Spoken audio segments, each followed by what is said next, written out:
నిజంగా ప్రియమైన మనము ఏమనుకుంటామంటే ఇదే లోకం అనిపిస్తుంది, ఇదే లోకం అనిపిస్తుంది. అన్నీ చేసిన తర్వాత టైం దొరికినప్పుడు ఏమలే బ్రదర్ నీదంతా మీ నాన్న ఉన్నాడు, అన్నీ చూసుకుంటాడు, బాగా సెంట్రల్ గవర్నమెంట్ ఉందని నువ్వు బాగా గడప నిండి మాట్లాడుతుంటావు అని కదా.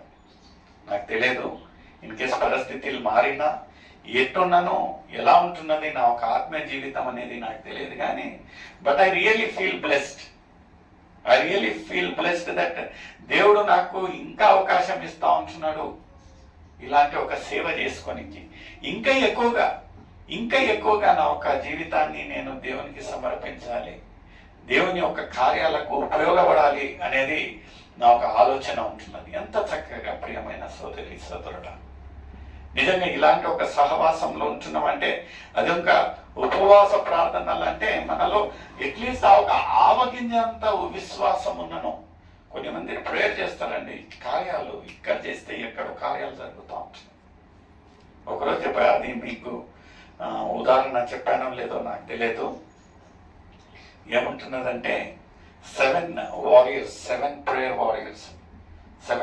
వారియర్స్ అంటే ఒక సంఘంలో ఒక సంఘ కాపరి ఎవరికి గిట్టటంలంట. ఎవరు గిట్టకపోతే వాళ్ళు ఏం చేశారంట, సంఘ కాపరిని చంపివేయాలా, ఆయనకు హాని కలిగేయాలని ఆలోచనతో ఆయన ఒక దిననిత్యము రొటీన్ జాతను చూసినట్లయితే ఆయన ప్రతిరోజు సాయంకాలము 7 గంటల సమయానికి ఆయన ఫీల్డ్కి వెళ్ళి ప్రే చేస్తాడంట. సో ఏకాంతంగా ప్రే చేస్తాడు.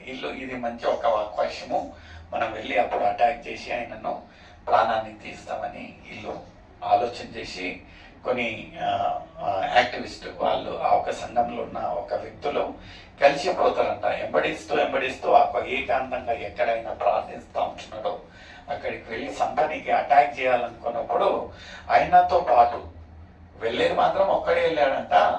అయితే ఆయనతో పాటు ఏడుగురు ఆయనతో ప్రార్థిస్తూ ఉంటున్నారంట. వీళ్ళు అనుకున్నారంట ఒక్కడైతే ఇద్దరైతే మనం అటాక్ చేసే వాళ్ళము, ఇదేంటి 7 మనతో పాటు మనం ఇంటి నుంచి వెంబడిస్తూ ఉంటున్నాం కానీ ఇతను ఒక్కడే వచ్చాడు. అయితే ఇక్కడికి వచ్చేసరికి ప్రార్థనలో చుట్టూ 7 ఉంటున్నారంట. ఆ తర్వాత 2వ రోజు ఆ ఒక ఆలయంలో సాక్ష్యం చెప్పే ఒక పోర్షన్ ఉంటున్నదండి, మన ఆలయంలో లేదు. ఏం చేస్తారంటే ఆ ఒక వారంలో జరిగిన ఒక అద్భుతాలను వాళ్ళు సాక్ష్య రూపంగా చెప్పాలి. అక్కడ చూసినట్లయితే సంఘమంతా లేచి చెప్పేదంట, అయ్యా నువ్వు సామాన్యవి కాదు, ఎందుకయ్యా ఏమై ఉంటున్నదంటే మేము ఆ ఒక అద్భుతాన్ని చూసి ఉంటున్నాం. నిజంగా నిన్ను చంపివేయాలి, నీకు హాని కలిగేయాలని ఒక ఆలోచన మాకు తట్టినందుకే దయతో మమ్మల్ని క్షమించు. ఎందుకంటే మేము నిన్ను హాని కలిగేయాలని పలానా రోజున మేము చూసినట్లయితే నువ్వు 7 అక్కడ ప్రార్థిస్తాను. లేదా 7 నేను ఒక్కొన్ని కదా పోయినదంటే నువ్వు ఒక్కొనివే వెళ్ళావయ్యా. అయితే ప్రార్థించేటప్పుడు నిజంగా దేవుని ఒక ఏమంటానంటే కావుదా ఆయన నిన్ను ఆవరించి ఉంటున్నది. There are 7. మనము అనుకోవచ్చు రెప్పపాటున మన ఒక జీవితాల్లో యాక్సిడెంట్ నుంచి తప్పించుకొని ఉంటాం, అబ్బా అనుకుంటాం మనం. అదేముంటున్నదంటే God has nominated guardians for us. మనం ఇంటి నుంచి బయటికి వెళ్ళి మళ్ళీ తిరిగి వచ్చేంత వరకు కొంతమంది ఒక అలవాట చక్కగా ఉంటున్నారు, ప్రార్థిస్తారు, దేవా నేను బయటికి వెళ్తా ఉంటున్నాను, తిరిగి వచ్చేంత వరకు నన్ను కాచి కాపాడు. దేవా నేను నిద్రిస్తా ఉంటున్నాను, ఉదయం వరకు నన్ను కాచి కాపాడు. దేవా నేను ఈ యొక్క కార్యాన్ని చేస్తా ఉంటున్నాను, నీ యొక్క చిత్తమైనట్లయితే దీన్ని ఫలించేలాగా సఫలపరచు. నిజంగా ఎంత చక్కగా when we give the utmost important. ఇక్కడ 100 మంది ఉన్నప్పుడు ఫాదర్ అమ్మను వాక్యము బైబిల్ చదువు అంటే మనం ఎంత వి ఫీల్ సో బ్లెస్డ్ కదా. ఏసైకొక ఎవరైతే ఒక సృష్టికర్త, ఒక సృష్టి ఏసయ్యా నీ చిత్తం ఉన్నట్లయితే you feel so blessed. The first and the best.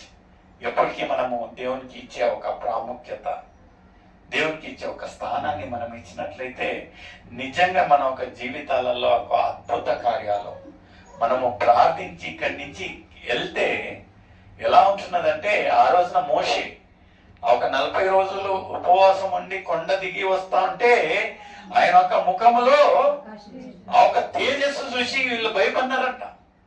మనం 4 గంటలు అన్నం దొరకలేదనుకో ఎలా ఉంటున్నది మనకు ముఖాలు చెప్పాల్సిన పని లేదు. అయితే 40 రోజులు దేవుని ఒక సన్నిధిలో మనం గడిపినట్లయితే, ఆత్మీయంగా మనం ఎదిగినట్లయితే వాళ్ళు చూడలేక వెళ్ళారంట ఆ ఒక ముఖాన్ని. ఇక్కడ మనం చూసినట్లయితే లూకా రాసిన సువార్త 4వ అధ్యాయము 14వ వచనం ఏమంటున్నదండి? ఇది ఒక మాట చూసి నేను ముగిస్తాను.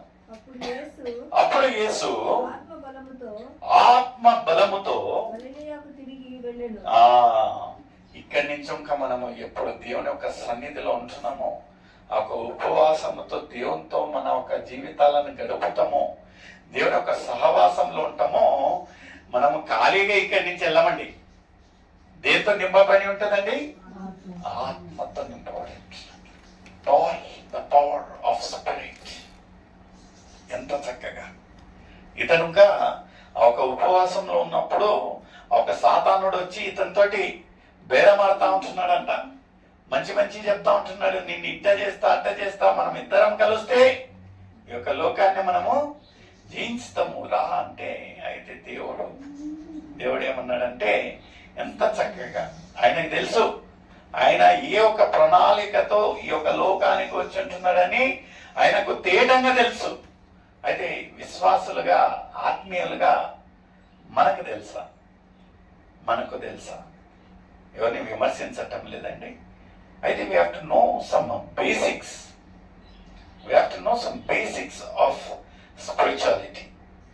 ఆత్మీయంగా మనం ఎదగాలంటే ఒక బేసిక్స్. ఎందుకంటే బైబిల్ అంటే ఏంటండి? Basic information before living the earth. మనం ఈ యొక్క లోకయాత్రాన్ని ముగించగానే ముందు ఒక బేసిక్గా ఏమేమి చేయాలి, ఏమేమి చేయకూడదు. ఒక చా చేయాలంటే బేసిక్గా మనకు కావాల్సి ఉండేది ఒక గ్యాస్, చా పత్తా, నీళ్లు, చక్కెర, పాలు. ఇది బేసిక్ కమ్యూనిటీస్ నెసెసిటీస్. ఆత్మరీతిగా మనం ఎదగాలంటే ఎలా ఉండాలి?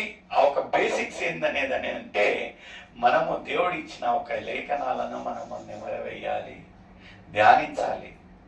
మనము దీన్ని ధ్యానిస్తూ ఉంటున్నామా? ఎలా ఉంటున్నది? నిజంగా మనం ఇక్కడి నుంచి వెళ్తా ఉన్నామంటే, బ్రదర్ నువ్వు ఫాస్టింగ్ ప్రేయర్ నుంచి వచ్చావు కదా అనేది మనం ముఖాలు చూసి అనకూడదు. అయితే మన ముఖాలలో కనపడే ఒక తేజస్సును చూసి వాళ్ళు కనుక్కోవాలి, ఆ బ్రదర్ నువ్వు ఫాస్టింగ్ ప్రేయర్ నుంచి వచ్చావు.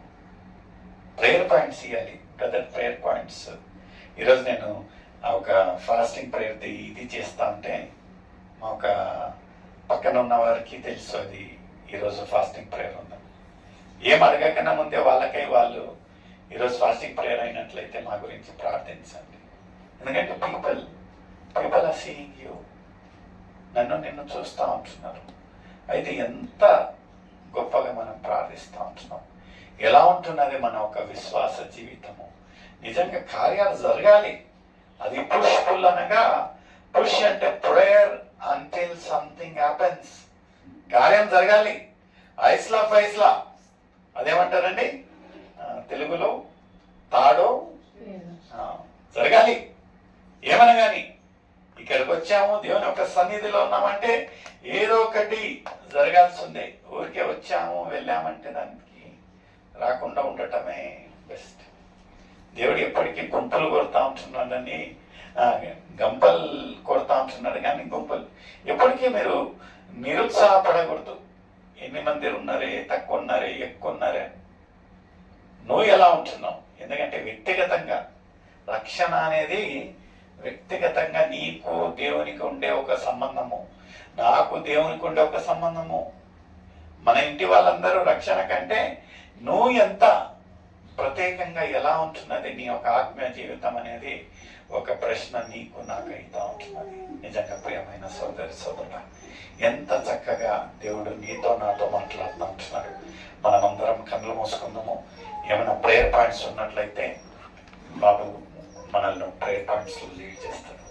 ప్రత్యేకంగా ఫస్ట్ కొరపాటి బాబన్న ఒక ప్రేయర్ పాయింట్, ఆయన ఒక ఇంట్లో అసమాధానంగా ఉంటున్నది వాళ్ళ అబ్బాయి గురించి, ఆయన ఒక రక్షణ జీవితాన్ని గురించి, మరియు ఆ ఒక ఇంటి వాతావరణం గురించి ప్రార్థించమని కోరుతా ఉంటున్నాడు. ఇంకా ఎవరు విన్నపాలు ఉంటున్నాయో చెప్పండి. నిజంగా నా యొక్క ప్రేరణ